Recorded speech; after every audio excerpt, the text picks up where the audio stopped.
Hey guys, welcome to a new show. I'm Jessica Alaniz, and let's get into it.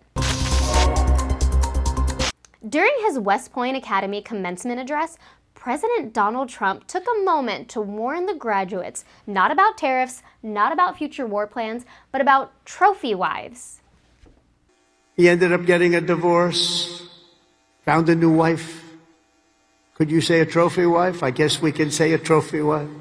It didn't work out too well. But that doesn't work out too well, I must tell you. A lot of trophy wives, doesn't work out. But it made him happy for a little while at least. But he found a new wife. Yikes.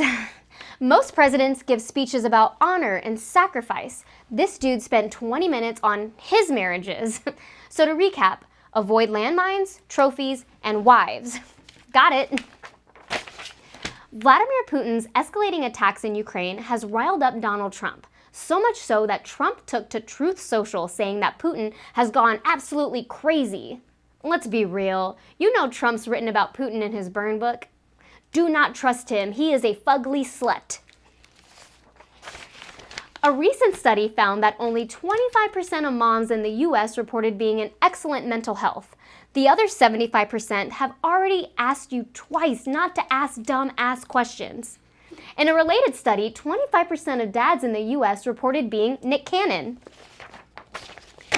Southwest Airlines is officially ending its bags fly free policy this week. And if you want to visit your family and bring clothes, it's going to cost you $35.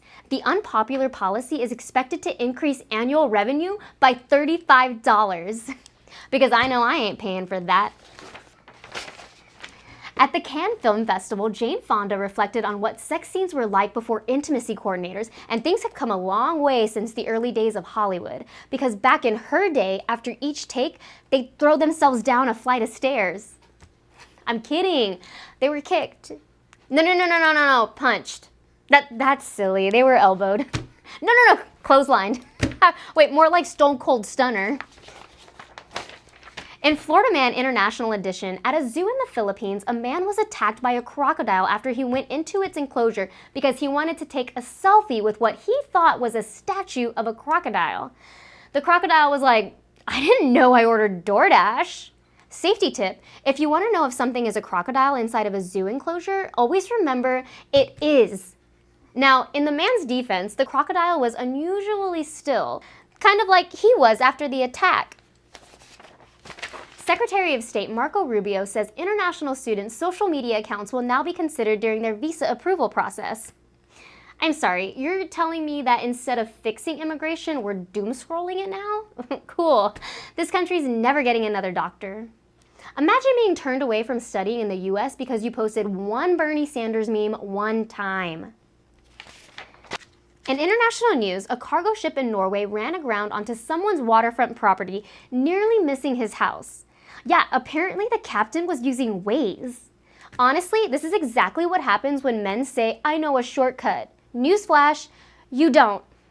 Millennials everywhere looked at that and said, that's why I don't own a house on the water. I'd rather have 5 roommates and a bug problem.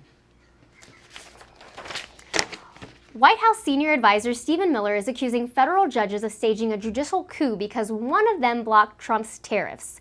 If this is a coup, it's the slowest, most boring one in history. It's crazy to me that every time a judge rules against him, it's a conspiracy. Like, no man, you just suck. It's not a coup, babe. It's a ruling. That's what courts do. Look it up. Oh, wait. This just in, a federal appeals court has reinstated most of President Trump's tariffs. Coup averted. Health and Human Services Secretary Robert F. Kennedy Jr. announced plans to ban government scientists from publishing in established medical journals, which traditionally is how doctors share research, share practices, and share, science.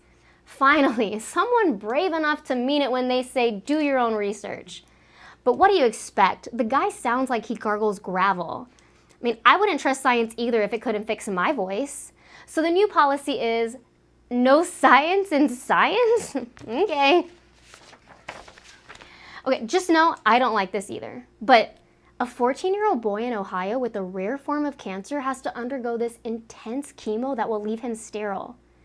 So you know what he did? Before the chemo, he froze his sperm. Imagine explaining that to your 8th grade teacher, like walking in all late, like, sorry I missed the quiz, Miss Johnson. I was at the fertility clinic. You know, the spank bank, making a deposit from a future ex-wife.